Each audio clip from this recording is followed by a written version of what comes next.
With the Silent Hill 2 remake now having been released about a week ago, and with me having finished the game for the first time, I want to give my first impressions in regards to what I liked about the game and about what I was not the greatest fan of. Silent Hill 2 is my most favorite Silent Hill game of all time, just like it is for many others, and with Konami having announced the comeback of the franchise 2 years ago, and with one of the projects being this remake, I was very excited. I was never as worried as many others were. I'm ordinarily pretty generous, and as long as I can get my fair amount of fun out of a product, I am satisfied. Now that I finally got the game, I can safely say, and this is the short version of my review, I really like the remake, and I think Bloober Team succeeded in pulling off what must have been their hardest game development task so far. Making a new version of a so beloved game could have easily harmed their reputation, but they did really well.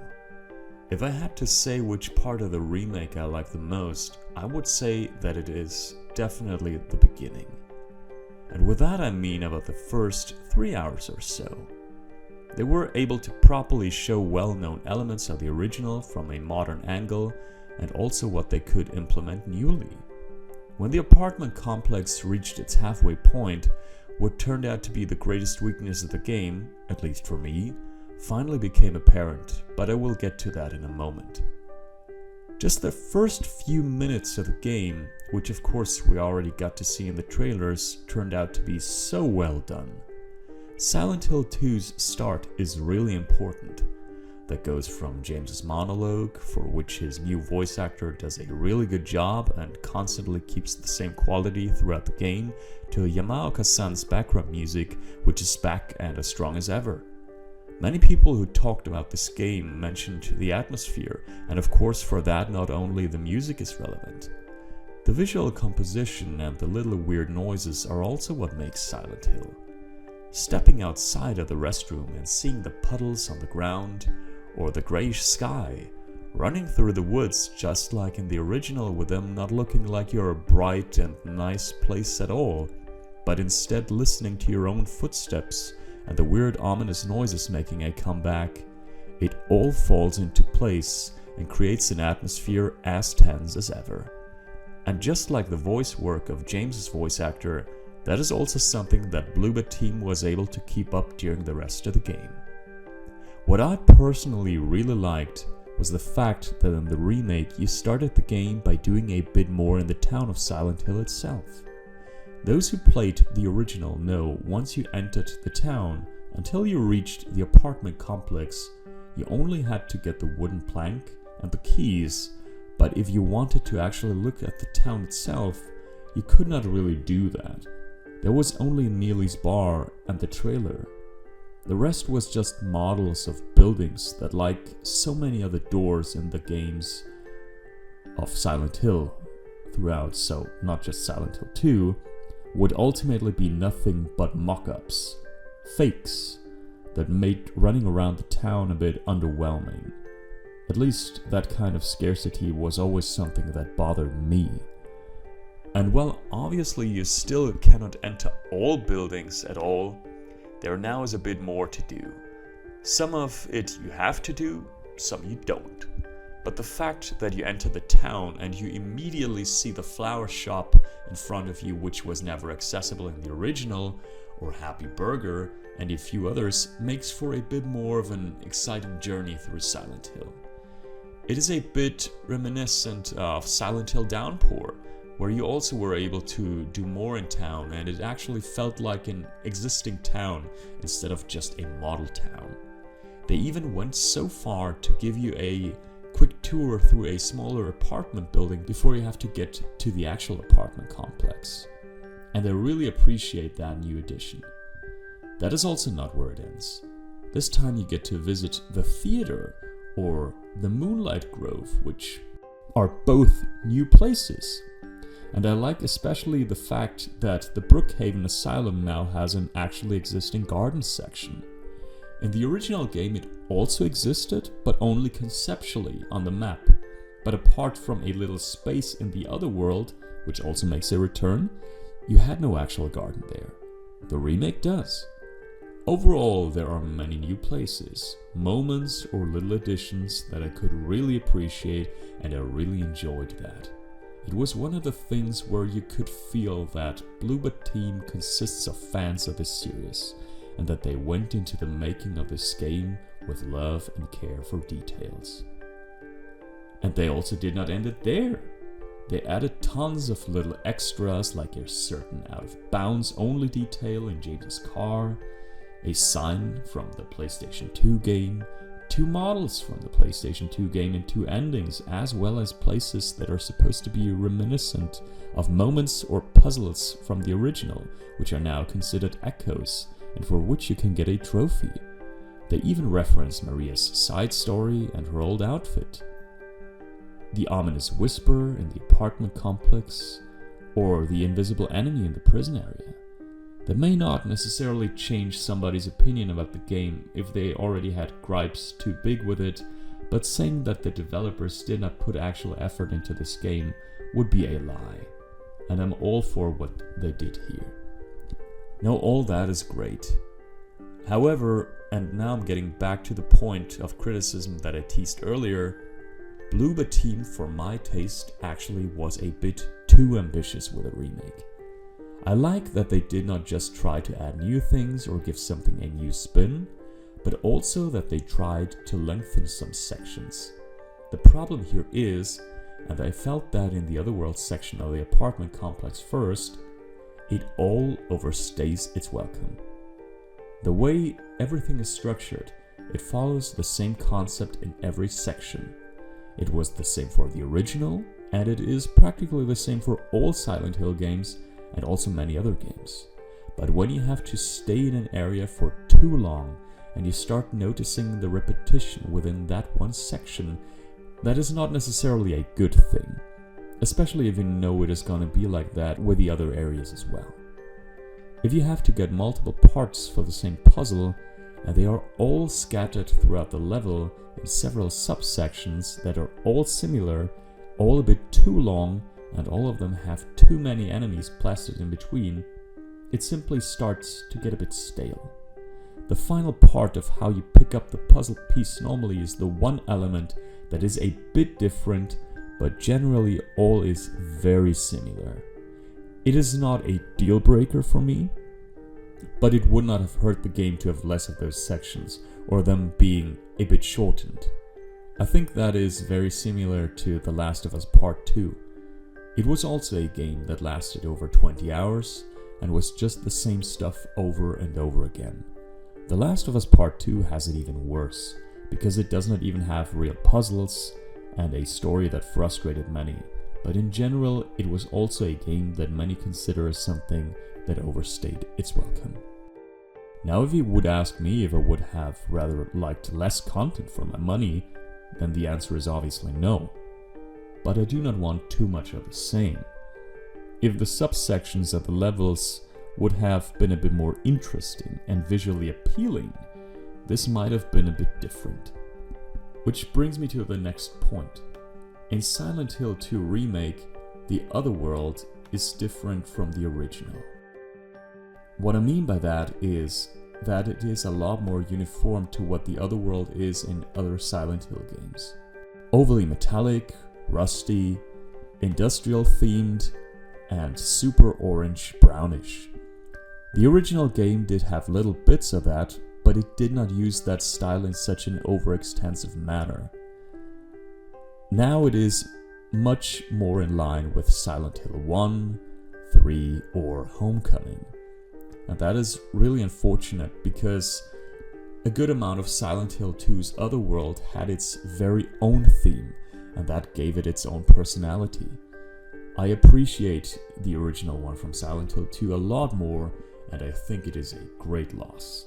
In many regards, I even think they took away what was so weird about the original in the first place, because now you definitely run through an Otherworld apartment complex. In the original, I could never see the Blue Creek section to be the Otherworld, simply because the entire game always looked super messed up. The only section in the original where I could definitely say was different was the hospital, and even that was visually vastly different from the remake. It does not ruin the game for me, but it is 100% something that I prefer in the original. The original game was just odd. Its other world was different, and even when you were not in it, everything was weird without it. I can appreciate it looking super creepy, especially with a return of the sound effects and the enemies as well as proper lighting. Still, I wish they would have stuck to it being more like the original. What I think of as a bit unfortunate is that they took weird ass moments from the OG and expand those moments to be part of multiple other sections. James is really weird. In the original, he stuck his hand into a hole in the wall and a toilet, and he jumped down 2 holes.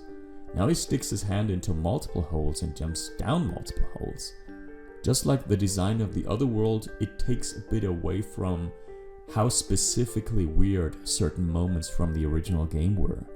On the other hand, it maybe drives the point more home about how James is a weirdo if he does it so casually all the time. I personally am just not the greatest fan of it. Naturally, I also mentioned the enemies. I like that they tried to make the combat a bit more engaging in regards to how you can control James as well as how the enemies behave. They are super creepy even outside of combat, but in combat sometimes you really have to pay attention.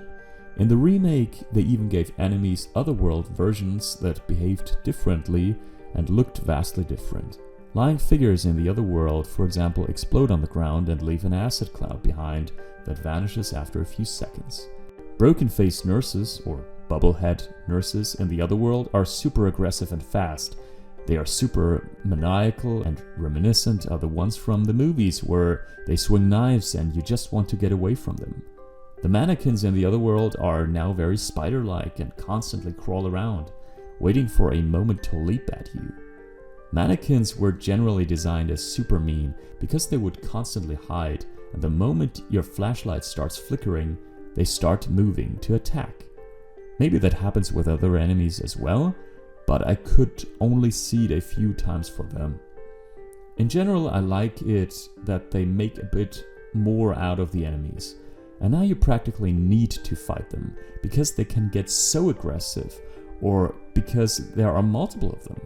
They have a good design, and because of that, as well as their movements, are just horrifying. But just like the longer sections, herein lies the problem already. There are too many enemies. I am confident that you can still run away from a lot of them, but in your first playthrough, you do not necessarily know where to go and where to return to, so you should beat them, and they can follow you to other rooms, so I thought that was a bit overkill. I actually even only played on standard so far, and I was really surprised about how difficult it could get. And I did not rush in and never dodge or turn off the flashlights. I did all of that, but very often my dodge would not do the job. Maybe I wasn't used to it yet, dodged in the wrong direction, and the enemies simply have insane reach sometimes, and they still hit me then. I don't know what the actual reason was. Oftentimes I found myself in a situation where the screen was really red already. On one hand, it contributed to the survival horror fear. On the other, I would have liked it if it was a bit less frustrating. But that one is kind of on me. I could have played on easy after all. Still, I was very surprised that standard could get this challenging, and about 3 times enemies even killed James because they were ganging up on him, so I could not dodge away. Naturally, the combat is an improvement over the original, but less enemies would have done the job either. Another thing that I found really weird was when something would be registered as hit, or when you could pick up items. With that I mean in the first case that I very often shot at enemies' legs and nothing happened, so this must be a very tight hitbox. Or for the other thing, I was surprised about how sometimes picking up items was problematic. Sometimes you could approach the item and everything would be fine. You could also pick them up while walking by relatively easy. But then there were other times where the angle and distance seemed to be required very specifically. One example would be the final boss. Against the first boss, I could easily pick up items. Against the final boss, I had problems. Even in the middle of the game, I found some ammo in a drawer and could not pick it up. I positioned James differently and it still would not work. Mostly it worked, but sometimes it was just weird. Now, a lot of what I said seems to be very negative, but I want to be honest about my experience. It would be a very boring video otherwise to just praise it, and those are things that actually bothered me. None of them broke the game for me, however. For that, there was just too much to like. In terms of level design, I would say that I really liked both versions of the town and the Woodside apartments. The otherworld sections of everything else I did not really like. And just like the Woodside apartments, I also liked the normal version of Brookhaven. The prison and the labyrinth section I hated in the original already, and I still hate them here. These are sections that a lot seem to dislike in the remake, and considering how I never actually liked them, it is even worse for me that they are now longer in the remake. The labyrinth had no business being as long as it was. In the original, it was about 5 to 10 minutes long, with what in the remake is called desolated area and flooded area. Now they added a few more areas. Now they added a rotten area and a ruined area, and all of them are just as unnecessarily long as other sections. The labyrinth in the original was basically the closing bit of the prison. Now it is sort of its own level. And they finished it with a 3-room timed enemy gauntlet for some reason. They just should not have done that. Pyramid Head was in the labyrinth just like in the original, and that is cool, especially as they finished it with him and added its own little section where they made it more obvious what he and the Great Knife stand for. So despite me not liking the section, I really like the way they ended it. And the hotel was just as great as in the original for the finale. That one I really like in design and atmosphere. When it comes to the voice work, I already stated that I like James. The others I would say are okay. Eddie does a really good job, and it is true that the other characters also sound vastly different from their original counterparts, but despite a few moments in which Maria might sound a bit more tame or even flat, I think they performed well. I'm probably not the kind of person that most would like to hear the opinion of when it comes to the voice acting, because I also like Troy Baker as James or Liam O'Brien as Eddie, as well as the other HD Collection voice actors, and I know many did not like them at all. So all in all, I can say I had a good time with it, even though it might be a bit bizarre to say that about Silent Hill. If you can live with the repetition and the hordes of enemies sometimes, which you might not even notice so strongly depending on how fast you play this game, I think you will have less problems with it than I did. And despite all that, I still liked the gameplay, and you can still find Silent Hill 2 in this remake. If you want to walk around, be creeped out, and be emotionally invested in a very tragic story, then this is just like the original game for you. Just looking at the environment, taking it all in, and being able to listen to new renditions of iconic themes, it is all there. Just as the care of developers who really like Silent Hill. So from me, Silent Hill 2 Remake definitely gets a recommendation. So if you're interested, just pick it up and play it.